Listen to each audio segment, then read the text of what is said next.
Ok, c'est Sinox. Donc on est avec Oshenta. Salam alaikum la famille, bien ou bien? Alaykoum salam, Oshenta, ça va? Ça va super mon pote, ça va tranquille. Donc on voit que ça charbonne dur en pleine promo. En ce moment, t'as vu, il y a le double album qui vient de sortir, Condamné, tout ça, donc vous pouvez me retrouver sur ndaoud.com, vous allez me retrouver sur Rap No Stress, Rap de Tess, Rap à Donf, sur Génération, sur Beurre FM, tout le mois de janvier. Donc ratez pas l'album, sinon je suis chez Morsaille, Truand de la Galère, Alpha 520, Clignancourt. Sinon vous pouvez me trouver sur Bagnolet, il n'y a pas de problème, que ce soit pour prendre le disque, featuring, n'importe quoi. Donc voilà quoi. C'est vrai que je me suis baladé le week-end dernier au puce de Clignancourt et j'ai vu qu'il y avait ton CD Ouais, bien sûr. là-bas en vente. Bah en fait j'ai négocié directement, tu vois, franchement c'est des bons gars, Truand de la Galère, Alpha, tu vois. C'est des mecs, ça, franchement, ils ont le mort, ça se voit, ils charbonnent, tout ça, et en même temps, ils comprennent un peu les indépendants, tout ça. Aujourd'hui, pour trouver une distribution, c'est un peu le bordel, surtout la distribution physique. Donc voilà, quoi. Donc la plupart, ils se mettent en numérique. Moi, je suis en numérique, je suis partout. Vous pouvez le trouver aussi en téléchargement. iTunes, SFR, Fnac.com, Virgin, Deezer. Donc il n'y a aucun souci à ce niveau-là, quoi. Et donc on a vu aussi que tu as fait une grosse promo. Justement, on a écouté aussi les spots aussi sur Génération. Bien sûr. Comment tu expliques qu'un indépendant comme toi, il n'est pas reconnu à sa juste valeur avec toute la promo qu'il fait? Bah, je dirais pas qu'il y a que moi, tu vois. Je dirais que tous les indépendants ne sont pas reconnus à leur juste valeur. Mais c'est vrai qu'il y a beaucoup d'indépendants qui négligent la promo. Bah pourquoi? C'est pas ils négligent la promo, c'est franchement c'est un billet gros, t'as vu? Moi personnellement pour la promotion que je fais, j'ai sorti au moins 10-15 000 euros, tu vois. C'est pas fini encore, tu vois. Maintenant on va dire à quelqu'un de sortir 10-15 000 euros alors que le gars il travaille, il touche 1300 euros. Comment tu veux qu'il sorte 10 000, 15 000 euros? Il va se foutre dans la merde, il va faire un crédit pour sortir le truc. La différence avec les maisons de disques, avec les artistes en maison de disques, c'est que les maisons de disques c'est des banques mon pote, tu vois ou pas? C'est des sociétés, des SARL. C'est-à-dire ils peuvent très bien faire un crédit, ils envoient 40 000, 50 000 euros sur un artiste, et là il n'y a pas de problème. Et en même temps, bah, ils ont l'habitude de travailler avec les radios, les télés, tu vois ce que je veux dire un peu Sinox? Mais est-ce qu'aujourd'hui, il y en a beaucoup qui se disent, de toute façon ça ne servait à rien, je ne vais pas rentabiliser mon projet? Bah en fait, je vais te dire honnêtement, si tu fais du rap, déjà à la base c'est un plaisir, tu fais ça avec le plaisir, tout ça. Après, une histoire de rentabilisation de projet, je pense que voilà, faut croire un peu en soi quand même, tu vois, faut croire en son potentiel, tu vois. Après, je te parle pas des rappeurs qui font ça en tant qu'amateurs, je te parle des mecs vraiment qui kiffent ça, qui se disent qu'on va aller quelque part, tu vois ce que je veux dire avec notre projet. Je pense que ces mecs-là, bah voilà, tu vois, c'est comme partout dans la vie, moi j'ai déjà monté des sociétés, il y a des sociétés, tu peux les ouvrir, elles peuvent couler, et tu peux en ouvrir 2, 3, la quatrième, elle va te défoncer, tu vois ce que je veux dire ou pas? Et dis-moi, toi, Oshenta, pour les gens qui ne te connaissent pas ou ceux qui vont te découvrir à travers cette vidéo, est-ce que tu peux leur décrire qui est Oshenta, c'est quoi ton rap, ton univers? Ouais.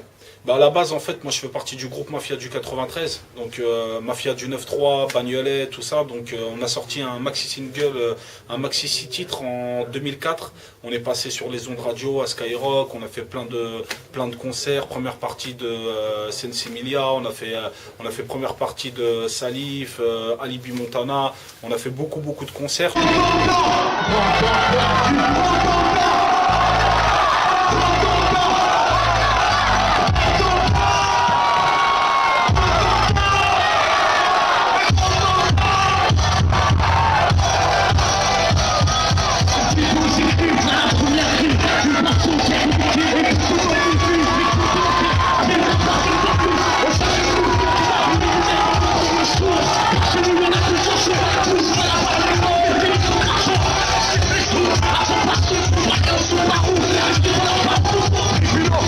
2007, on a eu des propositions de signature en maison de disques, donc Warner, Universal et puis tout le patati patata. Nous, on n'a pas pris parce que simplement, le truc avec les maisons de disques, c'est que en vérité, ils te disent, voilà, ton projet nous intéresse, mais on va le mettre de côté pour une simple chose, et on va en refaire un autre.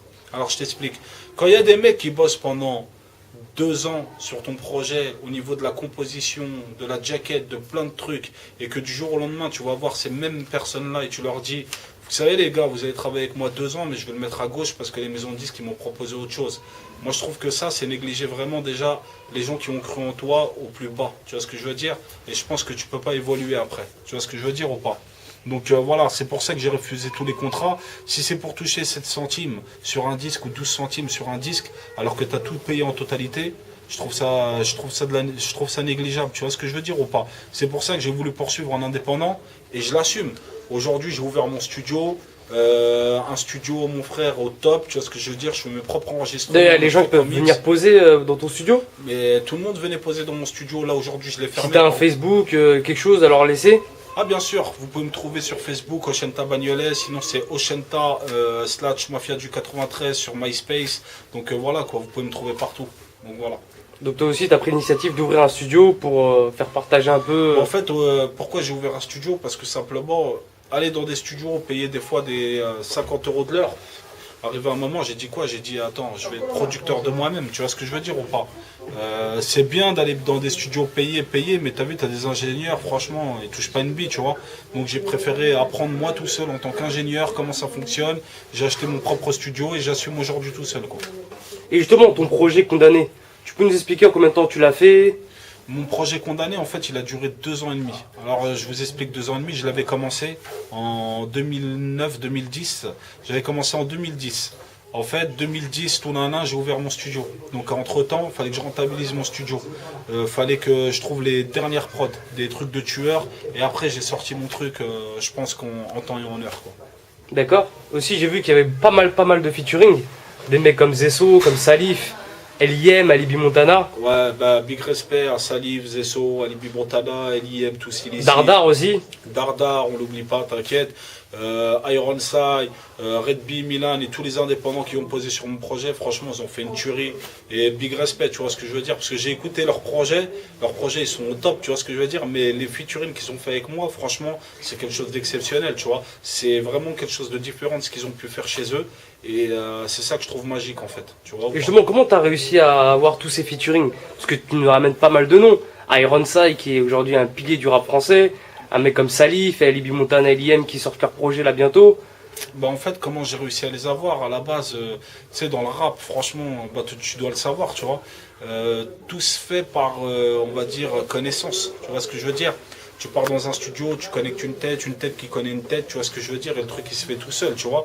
Après, par la suite, je le répète à beaucoup de personnes, parce qu'il y en a beaucoup qui m'ont posé ces questions-là, à la rigueur, j'aurais pu avoir beaucoup plus de monde.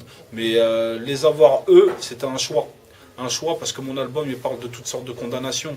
Excuse-moi, je respecte Corneille, mais je vais pas mettre Corneille sur mon album, ça parle de condamnation, tu vois ce que je veux dire ou pas? Donc même si je pouvais avoir les boss du rap français à l'heure d'aujourd'hui, quand je dis boss, c'est les mecs qui ont le plus de notoriété, rien de plus, tu vois ce que je veux dire? Je les aurais pas forcément mis, tu vois ou pas? Car en fait, ils collaient pas justement à ce que toi tu voulais apporter. Bah en fait, c'est pas ça. Tu aurais pu te connecter avec n'importe qui, tu vois. Mais l'image que les featuring que j'ai pris sur mon projet, ils dégagent, c'est cette image-là que je voulais, tu vois ce que je veux dire. Je pense que c'est des gens qui sont plus rentrés dans la réalité de mon projet quand je leur en ai parlé, tu vois ce que je veux dire. Avec Alibi Montana, bah, c'est un titre qui s'appelle Qui sont-ils? Qui sont-ils? C'est sur les keufs, c'est sur toutes les bavures policières, c'est un titre à découvrir. Avec L.I.M, ça c'est La rue est violente. Bah, le gars, la sortie de délinquant, big respect, disque d'or, tu vois ce que je veux dire ou pas? Le gars, voilà, tu vois, il a pesé ses couilles tout seul. Et c'est des gens qui me ressemblent, tu vois ce que je veux dire? Dans le sens qui me ressemblent, ça veut dire dans la façon de penser, dans la logique. Franchement, voilà, tu vois, c'est vraiment ce truc-là que je voulais trouver en fait. Et justement, condamnation, tu m'expliquais tout à l'heure que c'est toutes sortes de condamnations. Tu peux expliquer au public Bah, toutes sortes de condamnations. Moi, si je regarde mon album, je prends le titre Condamné. Parce que c'est un double CD, c'est ça? C'est un double album en fait. Pourquoi un double album? Parce qu'il y a 26 titres à l'intérieur.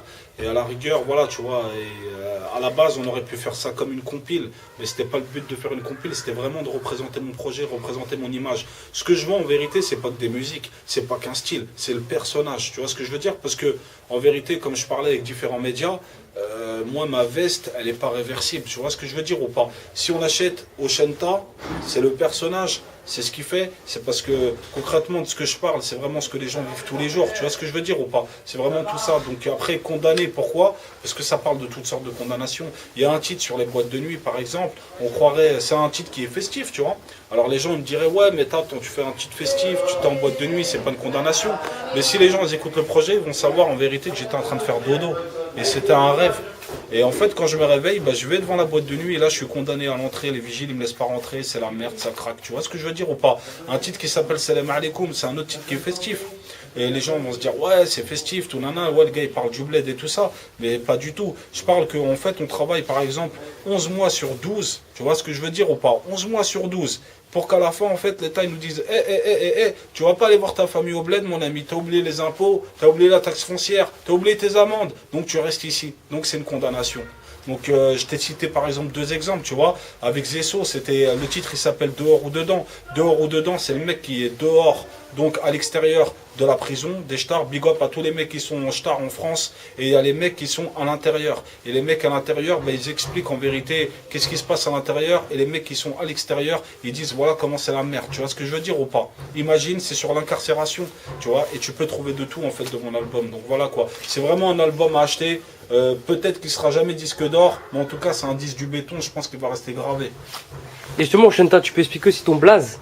Pourquoi Oshenta? Alors Oshenta, bah, c'est vrai qu'on pose beaucoup cette question. Hein. Alors Oshenta, à la base, c'est venu comment? J'étais à l'école, j'étais un petit mort, tu vois, j'étais vraiment petit, tout ça. J'étais à l'école et j'étais en cours d'espagnol, tout, je tourne les pages et je m'ennuyais pendant la classe. J'ai dit, attends, il me faut un blaze de rappeur. Tu vois ce que je veux dire? J'ai dit, mais les blazes de rappeur, tu vois, ça défile à droite et à gauche.